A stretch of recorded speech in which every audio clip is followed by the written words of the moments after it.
So we're really privileged to have Caitlin Bigelow with us here today. Caitlin is a really admirable individual, and she has a background in marketing. She's worked in digital marketing with children's educational companies and apparel brands. And then she made a big transition and decided to venture into the world of real estate tech by launching her company, Maxable. And even though Maxable is just a few years old, it's amazing to see the progress that she's made in this journey thus far. And Caitlin, you've certainly been blessed with some amazing press around developments with your company. So it's always awesome to see that in the news. So, I feel really lucky to hear her story of how she made these transitions and ventured into this new space. So I'll let Caitlin take it from here, but thank you for being with us today, Caitlin. We appreciate it. Absolutely. It's my pleasure. So actually this Launchpad thing that you were mentioning, Jenny, I think that is just super, super cool. And I hope people take advantage of that, because I actually went through a very similar program with my college, the college I went through, and it had such a massive impact. And now that I know the additional context, I'll make sure to kind of mention it when I get into my slides. But hi, everyone. I'm really excited to be here and chat with you all today. I put together kind of a quick slide deck that we can kind of go through, and then I'm happy to answer questions and, kind of have a discussion about things. So let me share my screen and we can kind of dive into it. Oh, and while you pull your screen up, Caitlin, I just want to remind everyone, we definitely will have Q&A. If you have any questions, I encourage you to put them in the chat and we will curate and read them aloud for you. So just drop them in the chat whenever they pop into your minds and we'll get to them. Perfect.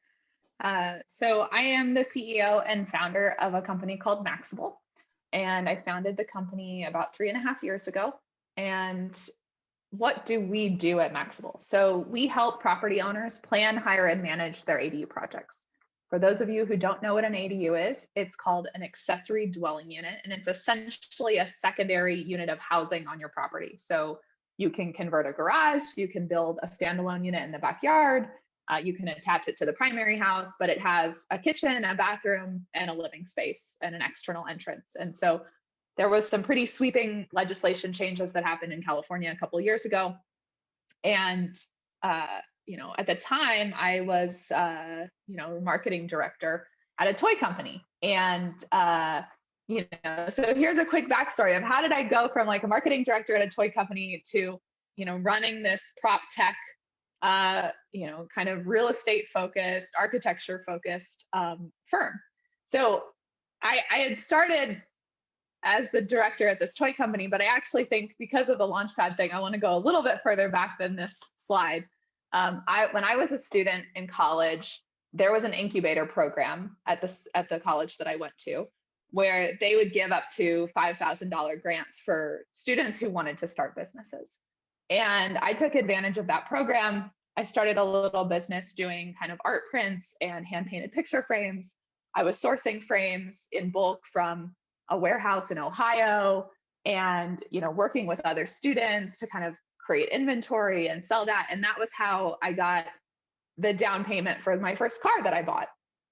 And then from there, that work actually led to me landing this marketing job post-college. And so I think being able to kind of have that hands-on experience and kind of build that credentials can really open doors for you that you're not even expecting. So then I went on and I landed this marketing role at a toy company in San Diego. I went on to grow that company's YouTube channel to 120 million views. Back when that was a lot of views. I know we're all following influencers now where 100 million views is not as big of a deal as it used to be. But that was a big deal back then.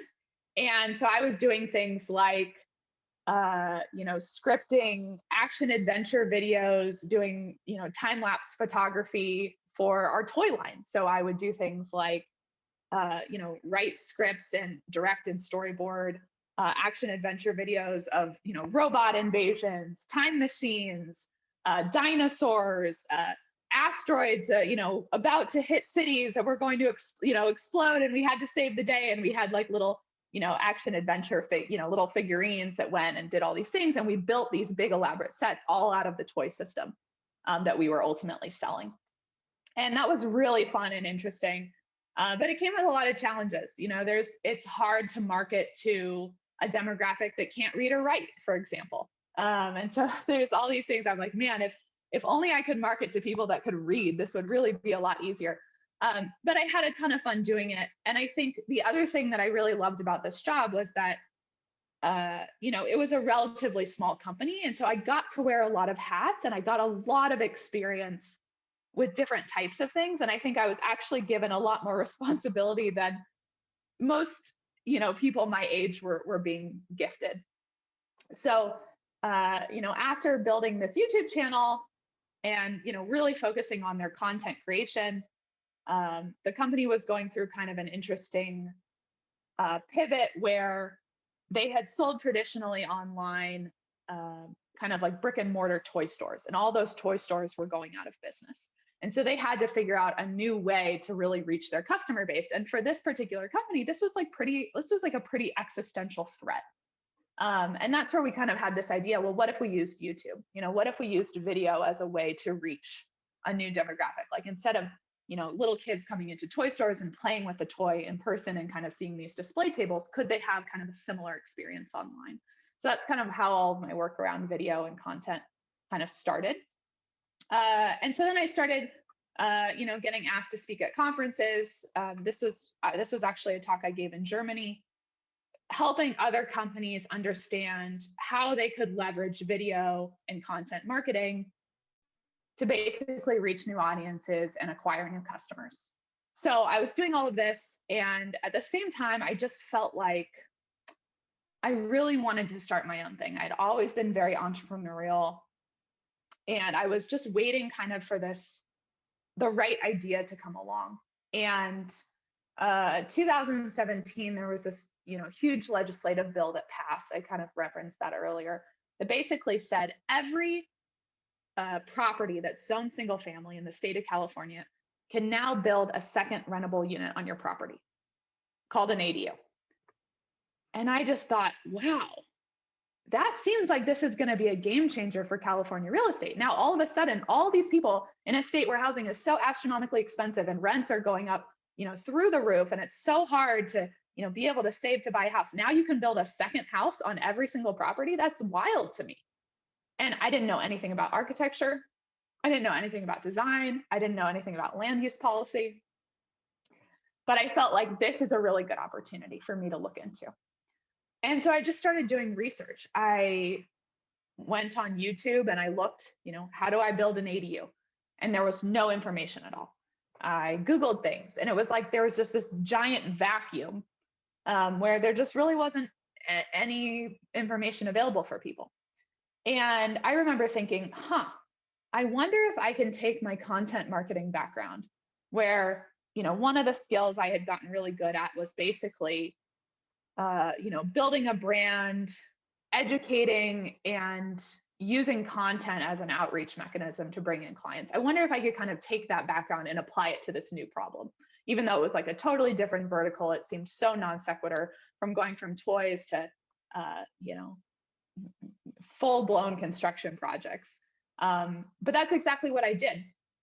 So I quit my job as the director of marketing at this company, and I started writing articles, trying to learn absolutely everything I could on the subject. So I was going on like Nextdoor and finding out if there were projects happening in the neighborhood. I was interviewing homeowners. I was calling up architecture firms.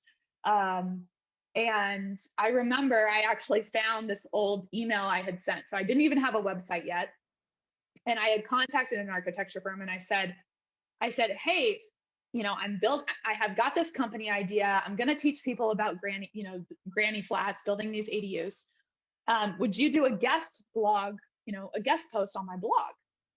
And the company basically wrote back and said, sorry, we're too busy. We're not interested in helping you right now. I mean, they were very polite about it. And you can't blame them. I didn't even have a website yet.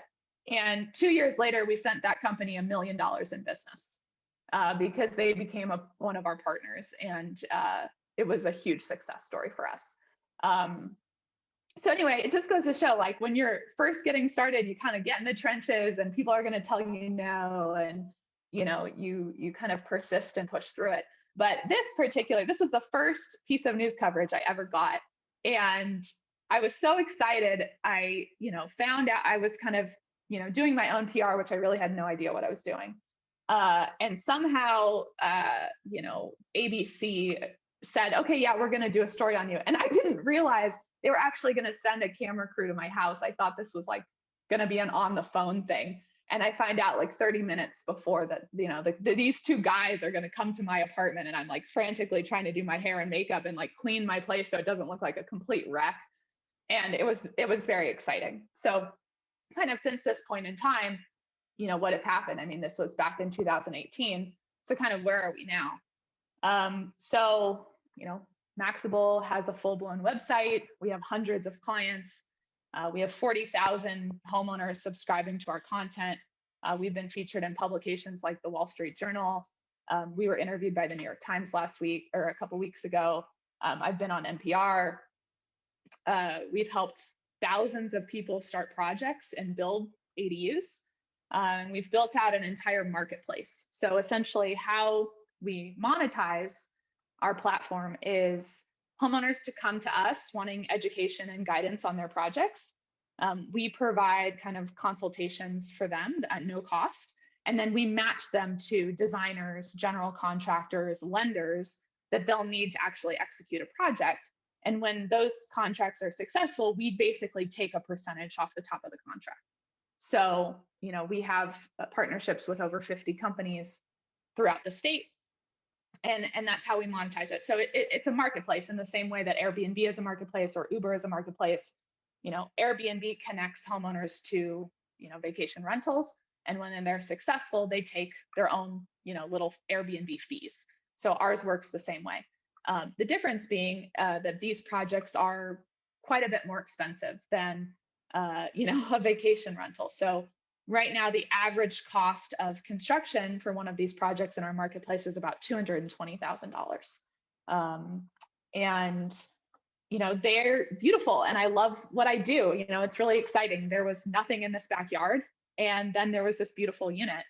And so it really was an opportunity for me to kind of, combine a lot of passions of mine. I've always loved interior design and kind of architecture and neighborhoods. But I didn't know exactly how I could fit all of that together in a career. And so Maxable has been very rewarding for me in that sense. And then we've also put on a lot of events. So this was obviously pre-COVID, but this was kind of another milestone that felt really special. We hosted an event in San Diego, and we sold over 330 tickets for this event for homeowners that wanted to come and learn about how they could build one of these units on their own property. And we actually completely sold out for this, and people still wanted to get in. So this has never happened to me either. We actually had people trying to sneak in without tickets, and there were people sitting on the stairwells, and that was kind of a wild experience as well. So now we've transitioned to hosting these virtually. We do our events on Zoom now, which is honestly a lot less stressful and a lot easier for us to do. But to see a room full of people show up to hear something that you're, trying to tell them about was definitely a high point for me.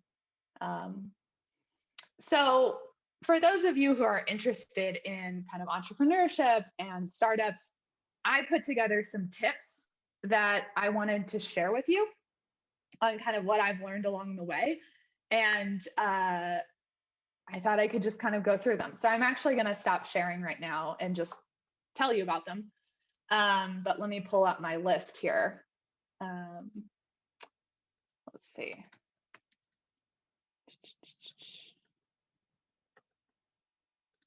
Okay.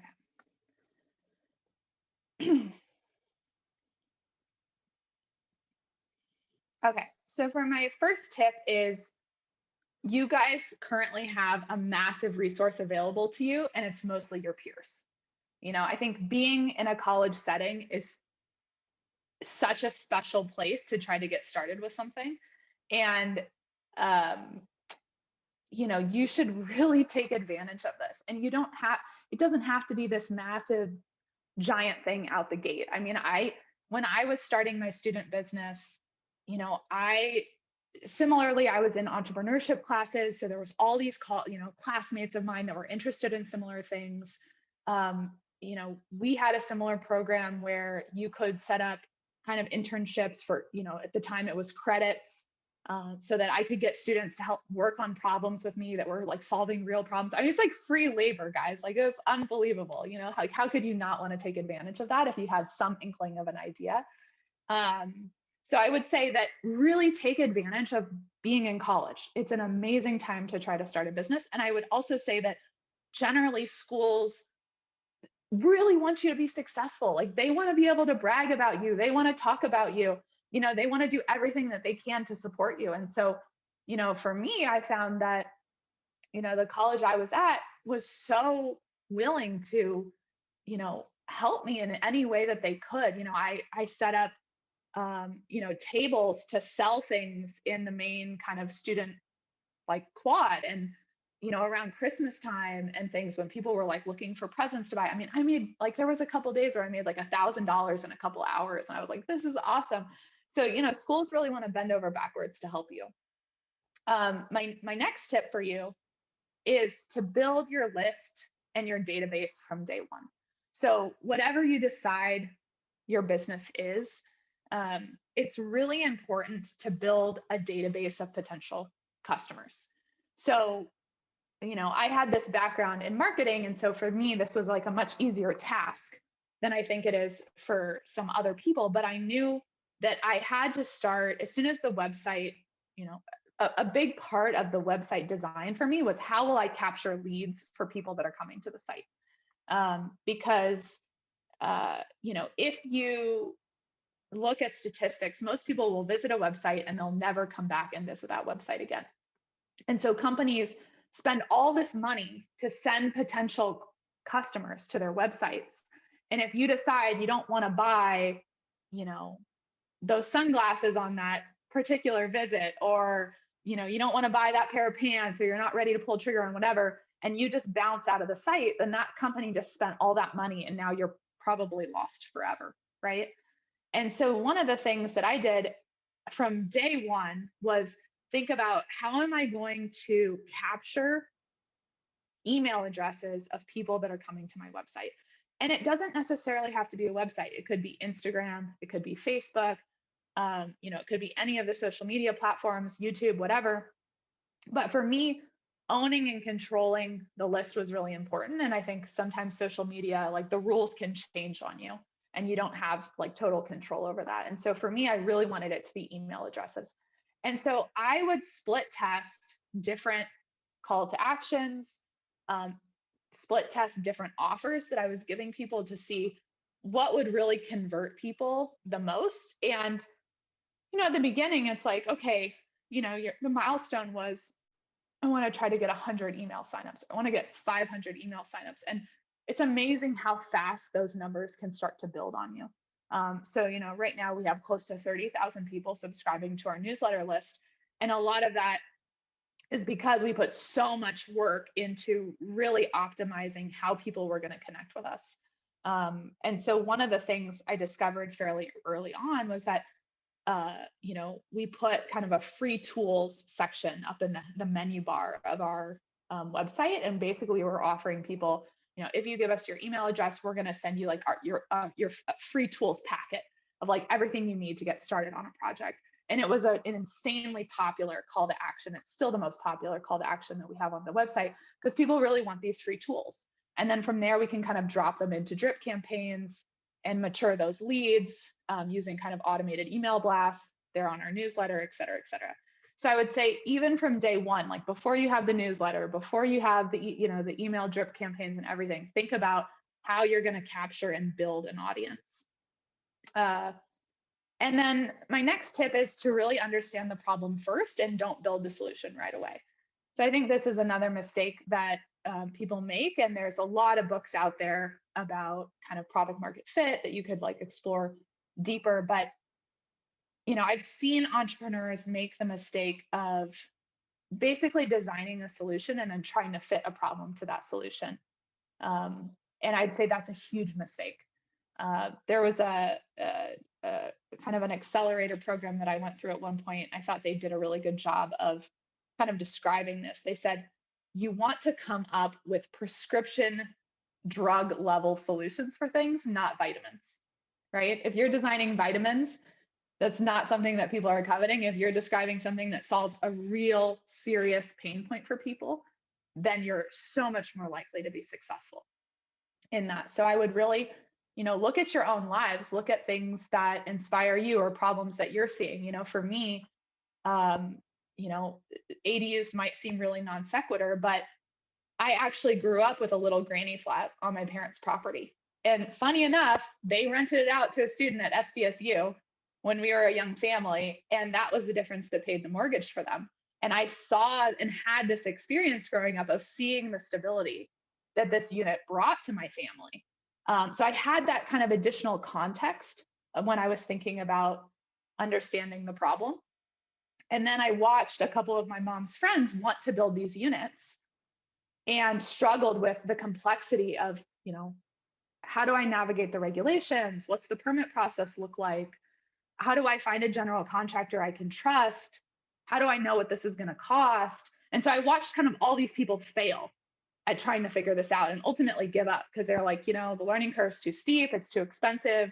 I can't risk that I'm going to spend, $200,000 and this isn't going to work out. And I felt like that's a real pain point, right?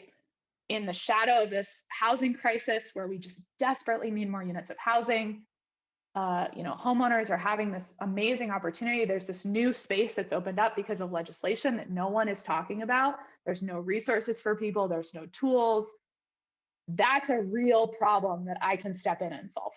And then once I understood that problem, then I started saying, okay, what is the solution here that I can bring to people?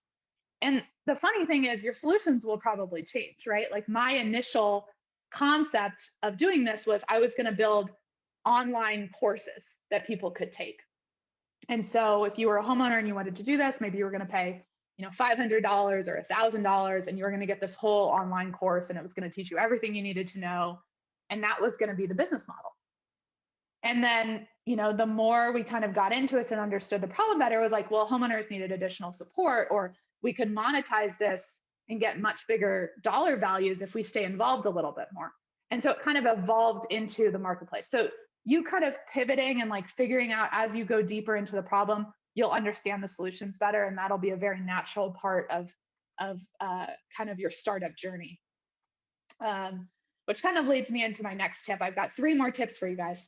My next tip is to keep iteration cycles really tight to build, test, and measure as quickly as you can. So, if you're thinking about starting a business and, don't invest thousands of hours and thousands of dollars into it without testing some concept of your idea, right?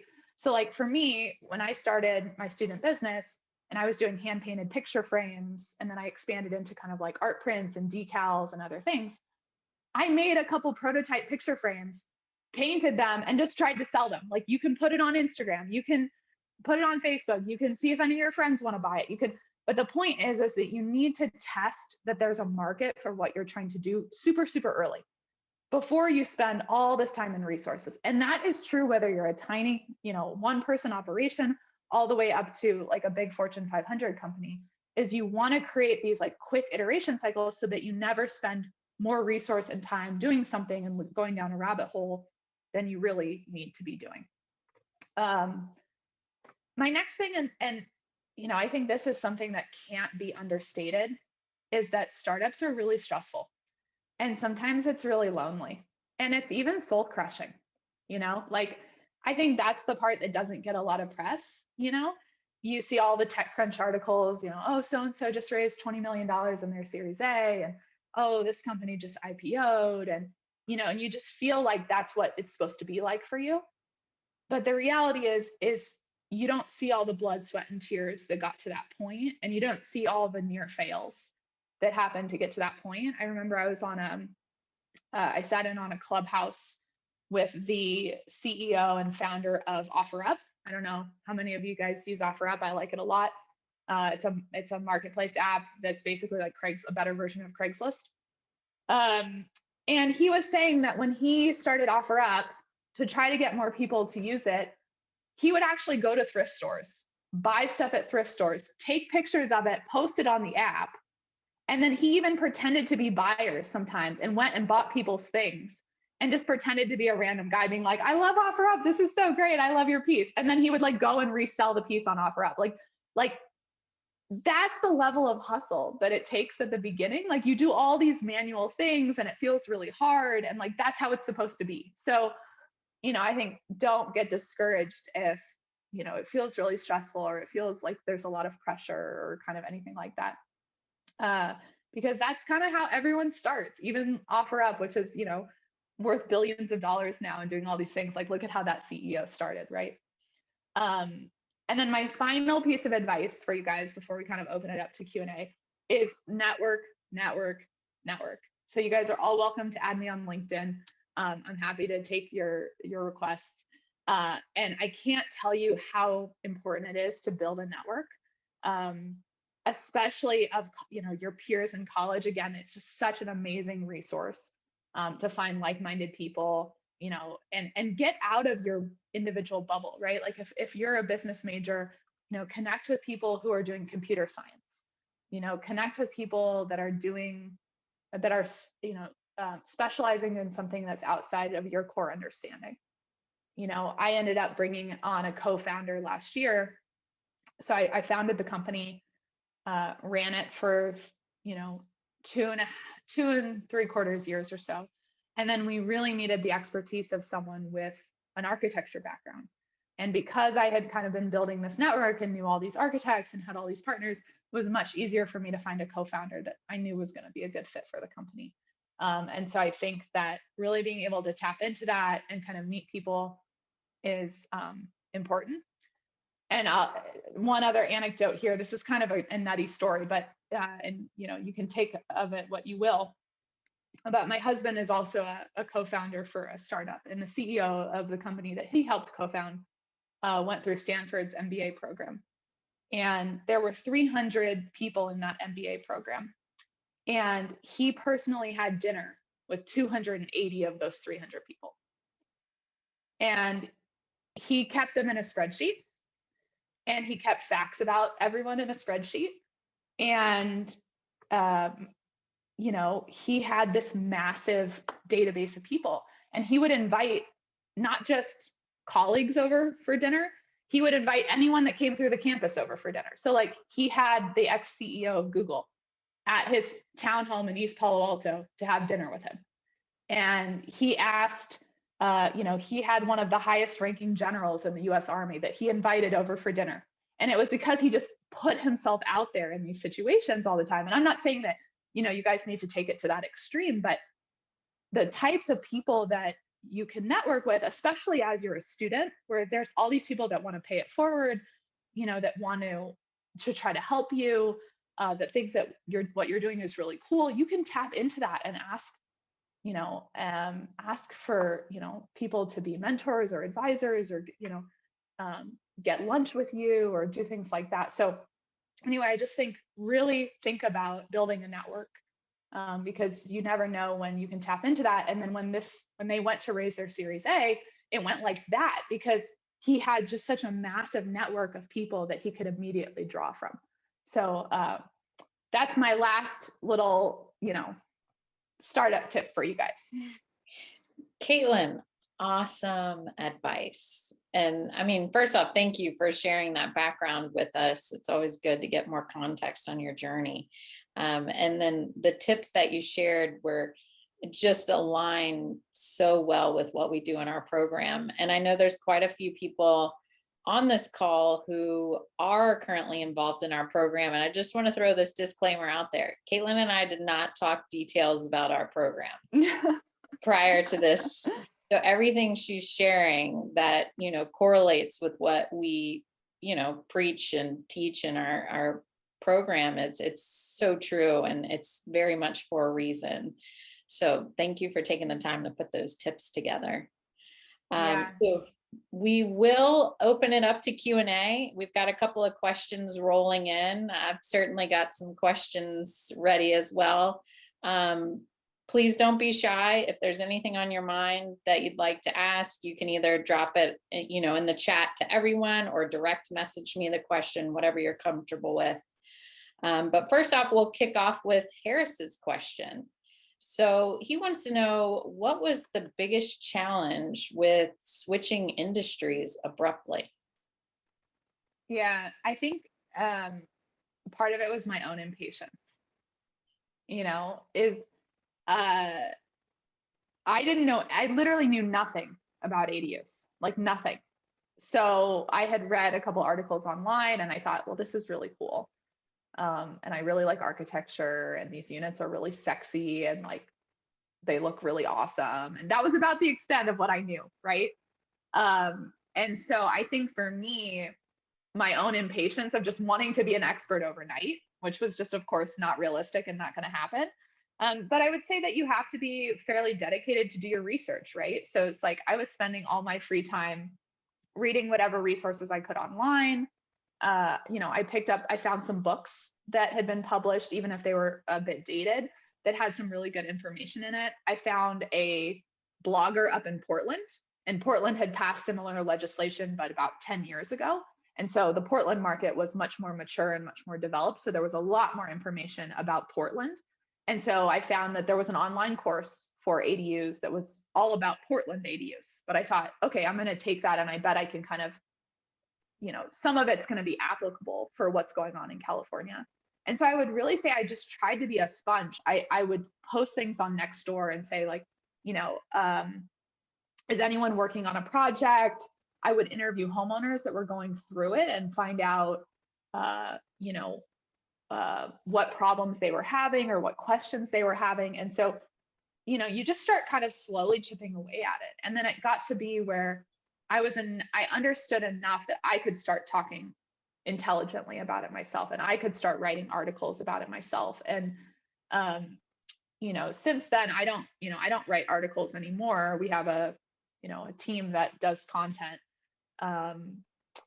But we drive about 30,000 organic visitors to the website every month for people who are coming to read our story. So that's kind of the SEO piece behind what we're doing. So, I would say I think the beauty of the internet is that you can really become an expert in almost anything if you like put enough effort into it. Oh, that's so true.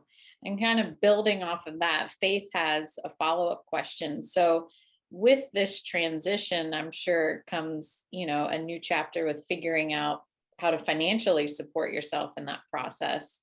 So her question is, how did you make the leap financially from quitting your job to starting a new company? How did that transition go for you? Yeah. So for me, I was, I think you hear a lot of stories of like, oh, you're going to start a business, you're going to go out and you're going to raise funds, right? You're going to go fundraise, you're going to raise, $1 million seed round or whatever it is, right? And for me, that just felt so far removed from anything that I felt like was possible. I didn't feel like I had the background or the credentials to just go out and raise a round. I was so early stage in the sense that I still didn't really know what my product was or how I was going to monetize things. I felt like there was a business opportunity there, but I wasn't quite sure what it was yet. And I knew I was just going to need time to kind of sit in the space, understand the space, and then I was going to kind of figure out some of those later pieces. So I had to figure out, and I also knew that I couldn't do that while I had a full-time job because there was just too much going on. And so what I did is I quit my job as a marketing director and I took on a consulting job for a company that was going through an acquisition, and their marketing director had left and they needed someone to kind of fill in as like a part-time. There was a hiring freeze, so they couldn't bring on a full-time person.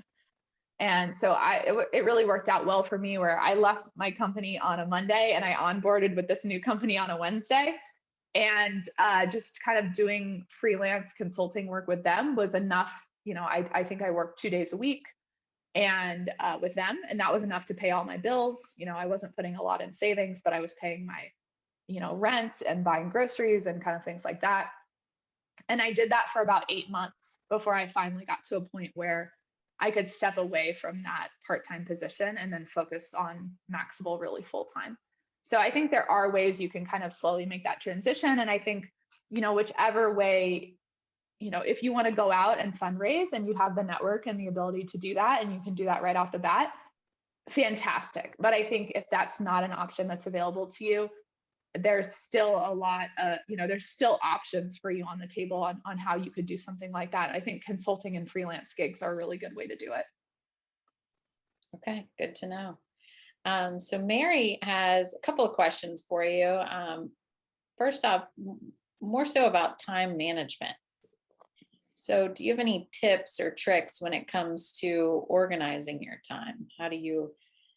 And how has that evolved, from the beginning to now? Yeah, definitely a good question.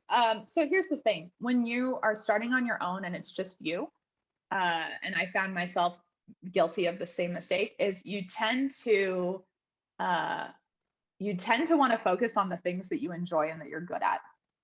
And that's not always where you need to be spending the most of your time and energy, right? And so what I did early on, which I think was really helpful, is I set a 3-month, a 6-month, and a 9-month roadmap for myself, and what were the milestones I wanted to achieve in these time periods. And this was super early on. This was one of the earliest things I did. And so then what that did is it really freed me up to say, first of all, it lets you kind of silence all of the worry and anxiety about oh, well, I'm not doing this yet, or, oh, I haven't figured this piece out. And it's nope, it's not on the 3-month plan. Right now we're on the 3-month plan. This is what we're focusing on. So it allows you to be really laser focused, which I think is important because it's easy to get pulled in a lot of different directions. And then you go an inch deep, kind of a mile wide, and you don't feel like you're making the progress you want to make. So I think really kind of being clear about what your goals are and kind of what your milestones need to be is important. In terms of kind of freeing up my time, I tapped into SDSU resources quite a bit. So we actually brought on a bunch of it over the years. We've brought on a bunch of interns from SDSU, and that was really helpful because, and again, this is where you guys should tap into your peers and take full advantage of that. So what I started doing is saying okay, I wanted to outsource some of the writing, some of the content, because that was taking me a ton of time. I was writing. Our goal was to post, I wanted to be posting 2 blogs a week for 6 months straight to kind of build our database of content. And that was just taking me a ton of time. So I brought on an intern from SDSU who was a really good writer and kind of brought her up to speed on things, which takes time initially, but then you're building a lot more capacity within your team. And then she started to just write lots of blogs. And then when her internship was ending, I actually made it part of her responsibility to write operating procedures to kind of train the next batch of interns. And part of her job was to kind of help us find who our next recruits were going to be.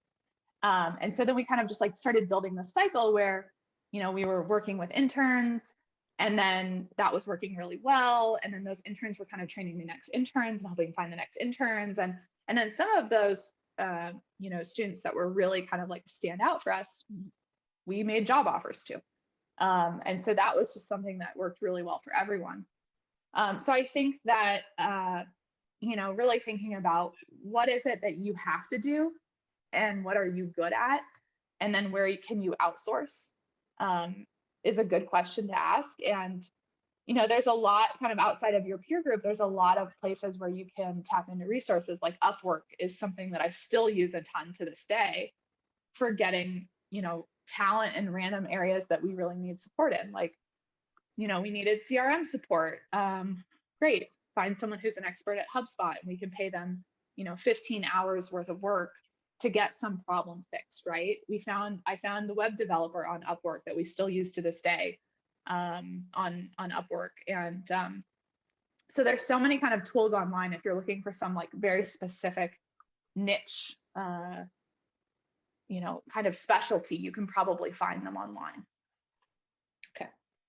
Thanks for that input. So Alice had a question about the average cost of the ADUs. I believe that was 220,000 that you said. Mm-hmm. Is that also, does that stand for San Diego County as well? Or Yeah, ADUs vary in cost depending, like if you're in Southern California versus Northern California. So in the Bay Area, like I think the average cost is closer to like 290,000, and in San Diego it's closer to like 180 to 220.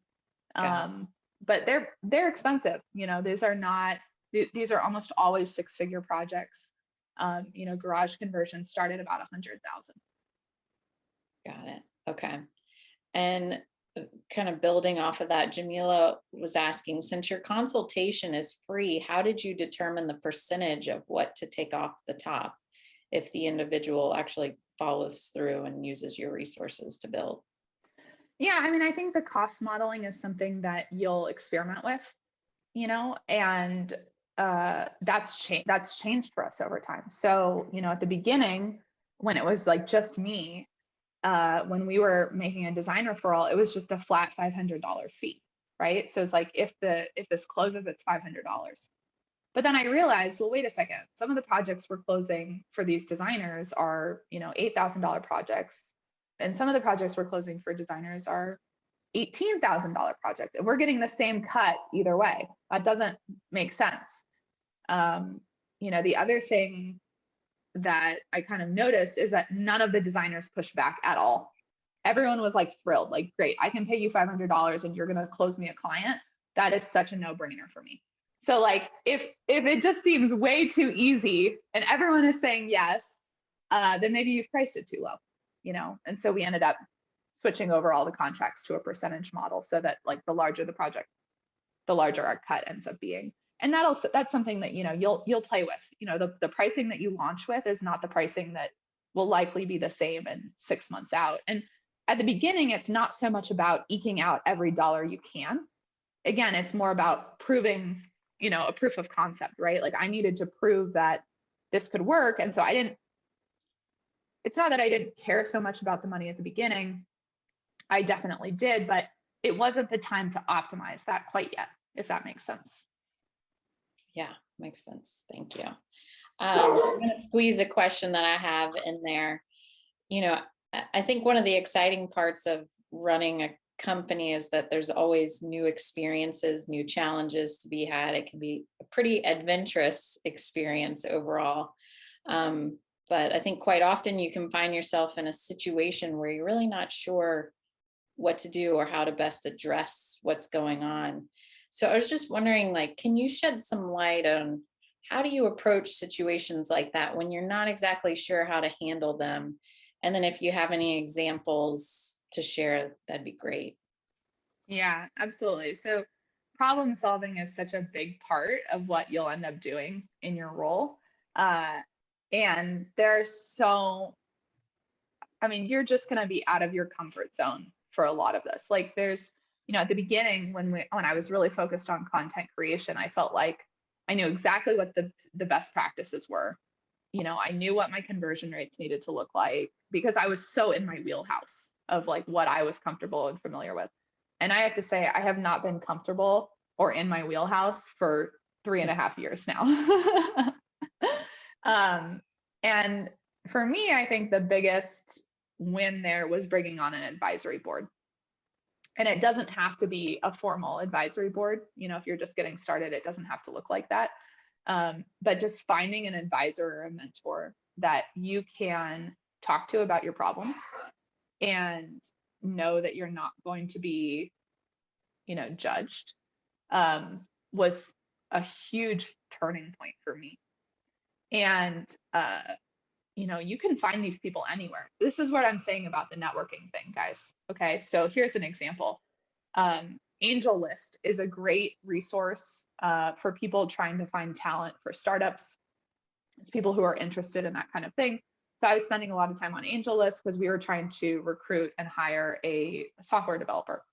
And in kind of looking through that, I started looking at product people and kind of other types of people. And one of the profiles I came across was the very first employee at Box.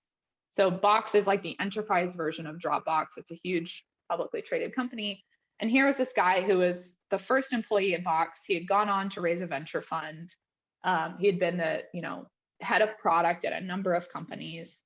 And I just was like, wow, we're trying to build a software platform now. I don't know how to build a software platform.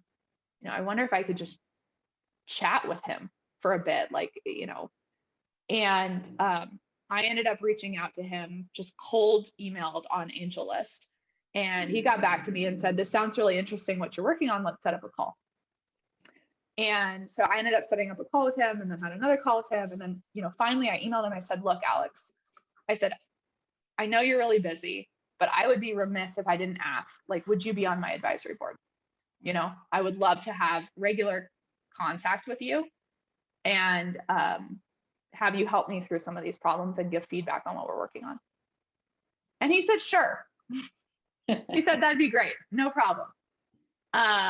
Another member of our advisory board was the VP of engineering at a company called VMware, which has about 30,000 employees up here in the Bay. And they have offices in on 4 different continents. And the VP of engineering oversees a team of about 1,000 people. And we were going cross-country skiing. It was the first time I had ever gone cross-country skiing with some friends, and their neighbors just tagged along. And he just happened to be one of those people. And so, I chatted his ear off about Maxable the entire ski trip. And at the end, he said, hey, if there's any way I could be helpful to you, I think what you're doing is really cool. And I'd be happy to assist, if you ever need it. He ended up not only becoming an advisor, but he actually invested in the company. And so my point on this is, you can find advisors in all kinds of crazy locations. It sounds like, this program at SDSU is going to have advisors they could just plug you into, and resources that you guys can get. You don't even have to go and figure it all out yourself, which is amazing. But, I think one of the things that I felt is so unbelievable is just the willingness of people to kind of pay it forward in Silicon Valley. And this idea that, all these people were successful, became so wildly successful themselves, and they kind of view it as their duty to kind of help the next generation of entrepreneurs kind of figure it out.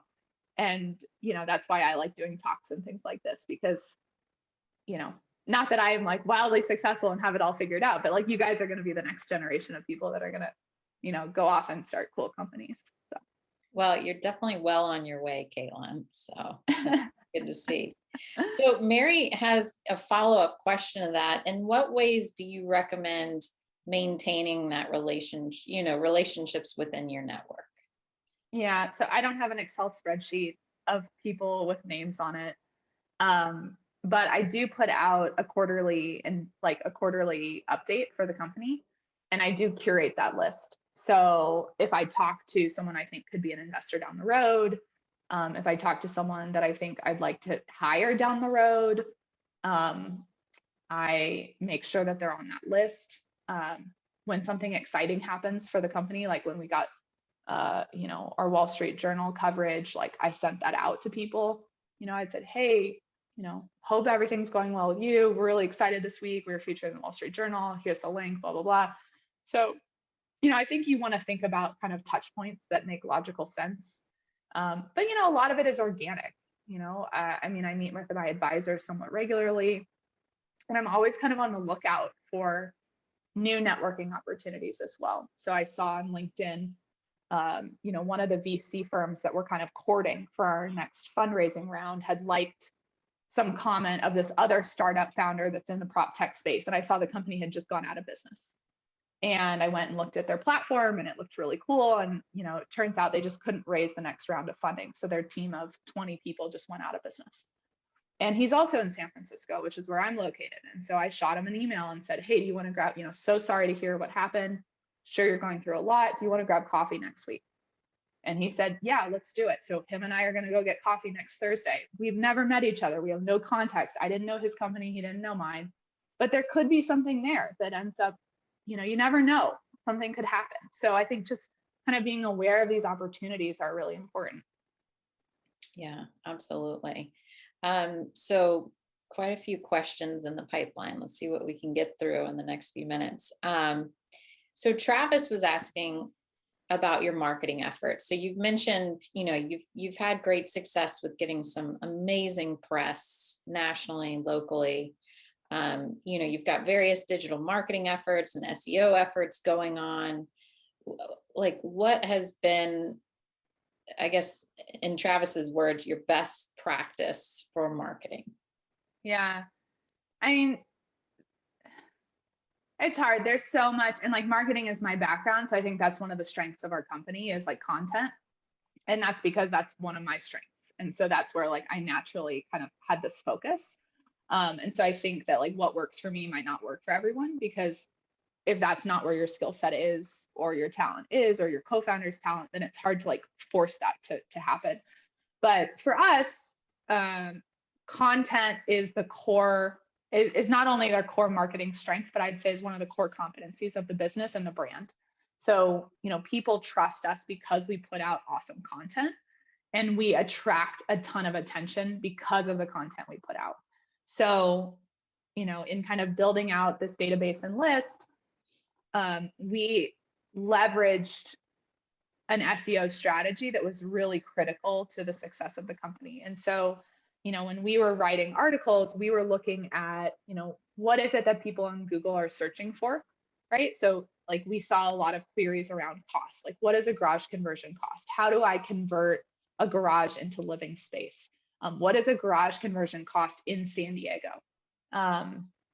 And so we started basically putting out a ton of content around, if someone wanted to do this, what would their search queries on Google look like? And then we matched those keyword, like long tail keyword terms to the blog content that we were trying to produce.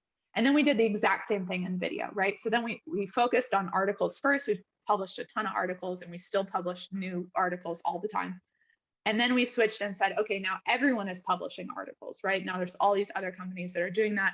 Where's the next kind of white space? And we're like, well, no one is doing YouTube videos.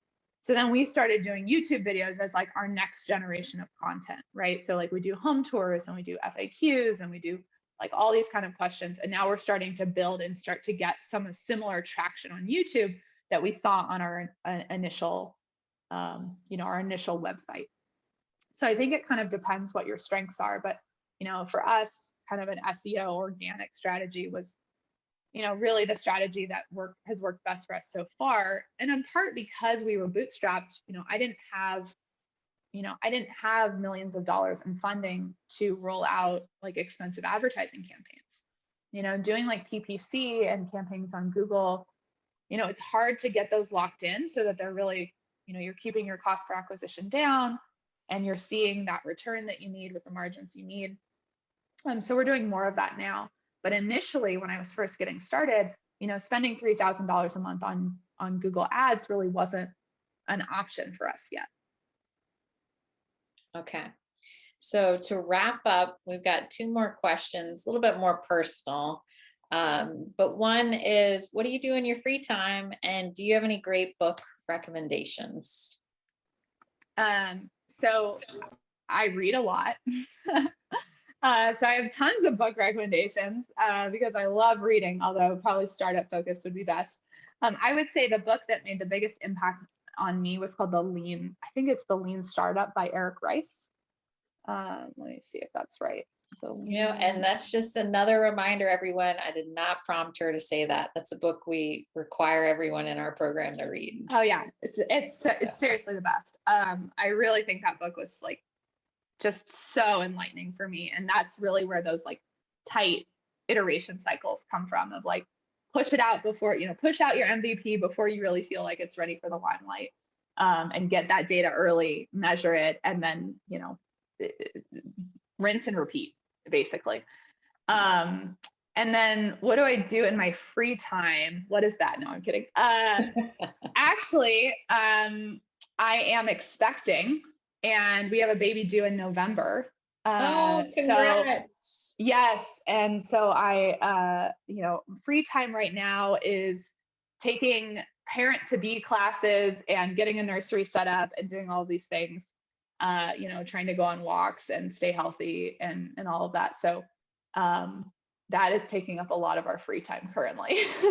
Well, Caitlin, I didn't realize it, but I'm also expecting at the end of the year. So I'm in the same bucket as you.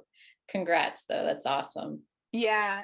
No, I want people to feel like, hey, you can run a company and do all these things and also have a family too. It's not always easy, but I think my big takeaway there was, really trying to build some capacity within my team so that when I stepped out for a couple months, that, things didn't get dropped, and it's certainly possible. So all of you women out there, you know, you can do it. Go for it. If Yeah. you want to, no pressure. Oh, that's awesome. And we've got so many kind messages coming in of congratulations. Yeah. And Thank you. everything. So Thank that's you. awesome. Well, Caitlin, thank you so much for taking an hour out of your busy schedule to share your insights and your wisdom with all of us. I appreciate it. I learned so much, and I know everyone else on the call had some valuable takeaways. And I just want to thank everyone else for joining us here today. It says a lot about you and your ambition to show up for, just a random event that's available when you all have busy schedules. We invite you to come back and join us again October 15th for our next speaker event. Preston just chatted out the link if you want to register for that event as well. But again, thanks, Caitlin, and best of luck with everything. If we can ever be of assistance, please don't hesitate to reach out. Absolutely. Bye, everyone. Take All care. right. Thanks.